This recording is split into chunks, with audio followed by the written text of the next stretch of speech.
Friends, welcome to my channel. आज हम कटोरी ब्लाउज से फोरटक्स ब्लाउज का नाप कैसे निकालते हैं ये देखते हैं। क्या हो जाता है, जब भी हम फोरटक्स ब्लाउज की कटिंग करते हैं तो हमें पता नहीं चलता है कि जैसे कटोरी ब्लाउज हमारे पास होता है और हमें फोरटक्स ब्लाउज सिलना है तो उसका नाप कैसे निकालना है ये मैं आपको इस वीडियो में सिखाने वाली हूँ। तो वीडियो को आप पूरा देख लो ताकि आपको समझ में आ जाएगा। अब देखिए, जब भी हम ये अभी कटोरी ब्लाउज लिया है इसके ऊपर हम फोरटक्स ब्लाउज का नाप निकालते हैं। तो जब भी हम फोरटक्स ब्लाउज का नाप निकालते हैं, अब कटोरी ब्लाउज हो या फोरटक्स ब्लाउज हो, आपको लंबाई जो है वो बैक साइड से ही नापनी है। तो ये देखिए, यहाँ पे आपको क्या करना है, यहाँ पे हमारा जो शोल्डर है, शोल्डर से यहाँ तक आपको क्या करना है, ये लंबाई नापनी है। अभी यहाँ पे हमारी लंबाई आती है 14 इंच। जितनी हमारी लंबाई आती है उसमें आपको 1 इंच प्लस करना है। उसके साथ साथ हमें क्या करना है, बैक साइड का जो बैक गला है वो नापना है। अब देखिए, यहाँ पे हमें बैक साइड में 2 नाप लेनी है। जो है वो बैक साइड की लंबाई यानी कि बैक और फ्रंट साइड की दोनों की लंबाई एक जैसी हमें पहले लेनी है, निकालनी है। अब देखिए, पहले हमारी लंबाई आती है 14 इंच। उसके साथ साथ हमारा बैक साइड का नेक आता है 10 इंच। आप चाहे तो इसे सीधा इस तरह से भी ले सकते हैं, नहीं तो यहाँ से यहाँ तक, यहाँ गले का सेंटर निकालना है और सेंटर के ऊपर आपको क्रॉस में इस तरह से लेना है। ये आता है हमारा 10.5 इंच। तो यहाँ पे आप इस तरह जैसे भी आप नापोगे उसी तरह से आपको ब्लाउज के ऊपर लेना है। जैसे सीधा नाप लिया तो उसके कटिंग के वक्त भी आपको सीधा ही लेना है। उसके बाद अब देखिए, यहाँ पे जब भी हम नाप निकालते हैं तो यहाँ पे आपको क्या करना है, ब्लाउज़ के हुक पहले निकालने हैं जब हम शोल्डर का नाप निकालते हैं तब, और गला जो है वो अच्छे से रखना है। गला जो है वो अच्छे से रखने के बाद यहाँ पे हम शोल्डर का नाप निकालेंगे। इस तरह से आपको एकदम परफेक्ट शोल्डर निकलना आना चाहिए। ये देखिए, यहाँ पे हमारा आता है वो 11 इंच शोल्डर आता है। 11 इंच शोल्डर आता है तो 11 इंच शोल्डर लेने के बाद, जैसे फोरटक्स ब्लाउज हो या कटोरी ब्लाउज हो, तो यहाँ पे शोल्डर लेने का तरीका एक ही जैसा है।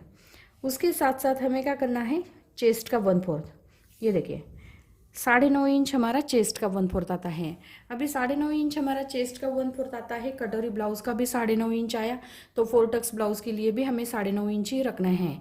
ऐसा कुछ नहीं है कि हमें फोरटक्स ब्लाउज है इसीलिए हमें इसमें ज़्यादा बढ़ाना है। कहाँ का बढ़ाना है वो मैं आगे जाके आपको बता देती हूँ। पहले नाप कैसे निकालना है और कैसे कितना लेना है वो मैं आपको स्टेप बाय स्टेप बताती हूँ। जैसे यहाँ पे हमने चेस्ट का नाप लिया, वो आता है 9.5 इंच, तो हमें 9.5 इंच ही रखना है और इसमें हमें 1.5 इंच एक्स्ट्रा रखना है। उसके साथ साथ हमें क्या करना है, यहाँ पे हमारा कमर का नाप आता है। कमर का नाप आता है हमारा 8 इंच। अभी कमर का 1/4 हमारा 8 इंच आता है। कमर का 1/4 हमारा 8 इंच आया, उसमें हमें 1.5 इंच एक्स्ट्रा रखना है। अब देखिए, यहाँ पे हमने क्या किया, कमर का शोल्डर का नाप लिया, चेस्ट का नाप लिया और कमर का नाप लिया। जैसे वो कटोरी ब्लाउज में लेते हैं वैसे ही हमें फोरटक्स ब्लाउज में लेना पड़ता है। उसके बाद यहाँ पे हमें क्या करना है, गले का नाप निकालना है। अब देखिए, जब हम कटोरी ब्लाउज का नाप निकालते हैं, कटोरी का गला निकालते हैं फ्रंट साइड का, तो हम क्या करते हैं, यहाँ पे जो कटोरी होती है, कटोरी जॉइंट होती है, यहाँ तक ही हमें नापना पड़ता है। लेकिन हम क्या करेंगे, जब हमें फोरटक्स ब्लाउज का नाप लेना, गले का नाप निकालना है, तो यहाँ पे हम सीधा लेते हैं। 5.5 इंच हमारा गले का नाप आता है। यहाँ से यहाँ तक हमें पूरा गले का नाप लेना है, क्योंकि यहाँ पे जब कटोरी का नाप आता है तो ये पोर्शन का ही नाप हम लेते हैं और यहाँ पे हम कटोरी का जो नाप, गले का नाप हुए वो अलग निकालते हैं। लेकिन जब हम फोरटक्स ब्लाउज में लेते हैं तो पूरा गले का नाप हमें निकालना है। तो 5.5 इंच हमारे गले का नाप आता है। उसके बाद ये देखिए, अभी यहाँ पे हमें क्या करना है, ये कटोरी का पार्ट है, ये कटोरी का पार्ट है। जब हम कटोरी का नाप लेते हैं, यहाँ से यहाँ तक नापते हैं और कटोरी का जो पार्ट होता है वो निकालते हैं। लेकिन अब हमें क्या करना है, जैसे फोरटक्स ब्लाउज के लिए हमें क्या करना है, यहाँ से जो शोल्डर है हमारा, शोल्डर से क्रॉस पट्टी तक हमें नापना है। ये आता है हमारा 11 इंच। यहाँ तक नापेंगे हम, इस तरह से नापेंगे तो ये आता है हमारा 11 इंच। 11 इंच आता है तो हमें क्या करना है, यहाँ पे हमारा 11 इंच आता है, जो क्रॉस पट्टी के ऊपर हमारा 11 इंच आया। जैसे क्रॉस पट्टी और कटोरी का जो जॉइंट है, जहाँ पे हमारी सिलाई आती है, वहाँ तक हमारा नाप आया 11 इंच। अब जब हमारा 11 इंच आता है तो इसमें हमें क्या करना पड़ता है, जो फ्रंट साइड का ऊपर का जो हिस्सा है इसमें आपको 1.5 इंच एक्स्ट्रा लेना पड़ता है। जैसे 11 इंच आया तो हमें 12.5 इंच पे मार्किंग करनी है। जैसे जब भी हम कपड़े के ऊपर डायरेक्ट कटिंग करेंगे या हम पेपर के ऊपर डायरेक्ट कटिंग करेंगे तो आपको क्या करना है, 1.5 इंच इसमें मिलाना है। अभी 1.5 इंच इसमें हम क्यों मिलाते हैं ये भी मैं आपको बता देती हूँ। जब हम 1.5 इंच यहाँ पे एक्स्ट्रा मार्जिन रखते हैं तो यहाँ पे हमें क्या करना है, जैसे जितना आया क्या हो जाता है, आधा आधा इंच सिलाई में लेते हैं। तो हमें क्या करना पड़ता है, जब हमारी 14 इंच लंबाई आई है उसमें हमने 1 इंच प्लस किया, यानी कि जब हम कटिंग करते वक्त हमने 15 इंच लिया है, फिर भी हमें जो क्रॉस पट्टी तक हमें नाप लेना है उसमें भी हमें 1.5 इंच एक्स्ट्रा रखना है। 1.5 इंच क्यों रखते हैं, जब हम 4 टक्स ब्लाउज बनाते हैं, 4 टक्स ब्लाउज बनाते हैं तो यहाँ पे हमारा पहला तो शोल्डर जॉइंट हो जाता है, यहाँ पे हमारी क्रॉस पट्टी जॉइंट हो जाती है, इसमें हमारा 1 इंच जो है वो चला जाता है, और जो आधा इंच रहता है तो यहाँ पे हमारे जो टक्स पॉइंट आते हैं तो क्वार्टर इंच के, यानी कि आधा इंच के हमारे ये टक्स में जो है वो कपड़ा हमारा दब जाता है। जैसे फिटिंग के साइड में एक टक्स पॉइंट आता है और इस साइड में एक टक्स पॉइंट आता है, एक आर्म होल में चला जाता है और यहाँ पे हमारे एक मेन टक्स आता है। जब इस साइड में हमारे जो 2 टक्स आते हैं, 2 टक्स आने के बाद यहाँ पे हमारी लंबाई जो है ब्लाउज़ की वो कम हो जाती है। तो हमारी ब्लाउज़ की लंबाई परफेक्ट आने के लिए हमें क्या करना पड़ेगा, एक्स्ट्रा मार्जिन रखना पड़ेगा। तो एक्स्ट्रा मार्जिन हम क्या करेंगे, 1.5 इंच लेते हैं। 1.5 इंच लेने से यहाँ पे हमारा शोल्डर जॉइंट हो जाएगा, यहाँ पे हमारी क्रॉस पट्टी जॉइंट हो जाएगी और यहाँ पे हमारे ये टक्स पॉइंट आएंगे। इसमें 1.5 इंच जो है वो एकदम परफेक्ट आ जाएंगे। इससे क्या हो जाएगा, ये जो हमारी लंबाई है एकदम परफेक्ट आएगी। अभी यहाँ पे हमारी जो क्रॉस पट्टी है वो आपको नापनी है, नहीं तो आपको 3.5 और 2.5 इंच की आपको क्रॉस पट्टी निकालनी है। जैसे मैं 4 इंच और 2.5 इंच की कटोरी ब्लाउज़ के लिए निकालती हूँ, उस तरीके से आप निकालोगे तो भी चलेगा, क्योंकि यहाँ पे जो फ्रंट और बैक साइड चेक करके आपको लेना है।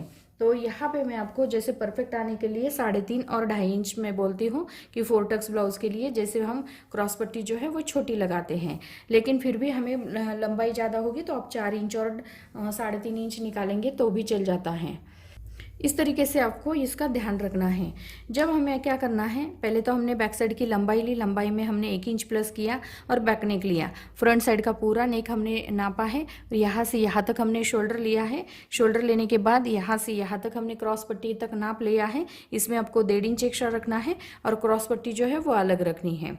उसके साथ साथ आपको क्या करना है, जैसे आर्म होल जो है वो चेस्ट के हिसाब से हम निकालते हैं। जैसे मैंने स्पेशल वीडियो भी बनाया हुआ है, आप मेरे चैनल में जाके देख सकते हैं कि आर्म होल कैसे निकालते हैं चेस्ट के हिसाब से। अब देखिए यहाँ पे हमें क्या करना है, ब्लाउज़ की स्लीव्स की लंबाई नापनी है।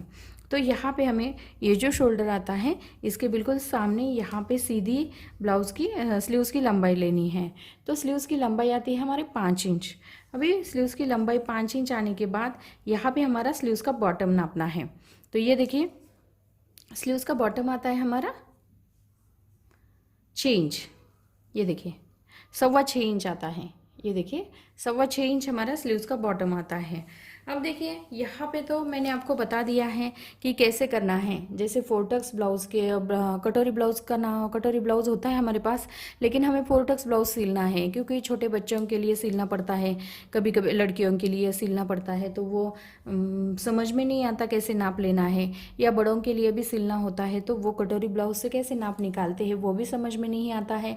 तो अब इस तरीके से नाप निकाल सकते हैं। मैंने बहुत ही सिंपल तरीके से आपको बताया है कि 4 टक्स ब्लाउज़ का नाप जो है वो कैसे निकालना है कटोरी ब्लाउज़ से। अब इसमें जो भी आपको समझ में नहीं आया होगा आप कमेंट्स बॉक्स में मुझे पूछ सकते हैं, मैं उसके ऊपर वीडियो बना के फिर से आपको सिखाऊंगी। तो यहाँ पे मैंने जैसे मेरे चैनल में मैंने कटोरी ब्लाउज़ की सारी कटिंग मैंने अपलोड की हुई है और 4 टक्स ब्लाउज़ की भी कटिंग अपलोड की हुई है।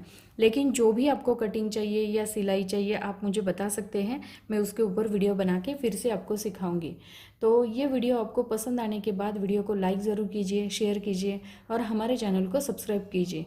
Thank you for watching this video.